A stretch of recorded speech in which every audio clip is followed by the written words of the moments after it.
Digital వేదికలను దుర్వినియోగం చేస్తూ ప్రజలను మోసం చేస్తున్న ఘటనలపై ప్రధాని నరేంద్ర మోదీ ఆందోళన వ్యక్తం చేశారు. ఇటువంటి వ్యవహారాల్లో సంబంధిత సంస్థలని సమన్వయంతో నిర్ణీత కాలపరిమితిలోగా స్పందించాల్సిన అవసరం ఉందని చెప్పారు. సైబర్ నేరాలు, డిజిటల్ అరెస్ట్ మోసాలకు సంబంధించిన ఫిర్యాదులపై మోదీ సమీక్ష నిర్వహించారు.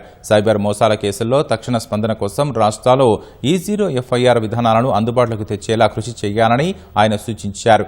4 రాష్ట్రాలకు చెందిన 30,000 కోట్ల వ్యయంతో చేపట్టిన రోడ్డు, విద్యుత్, పారిశ్రామిక కారిడార్, మెట్రో రైలు రంగాలలోని 4 కీలకమైన మౌలిక సదుపాయాల ప్రాజెక్టులపై ప్రధాని సమీక్షించారు. ప్రగతి 52వ సమావేశంలో ప్రధాని ఈ సమీక్షలు నిర్వహించారు.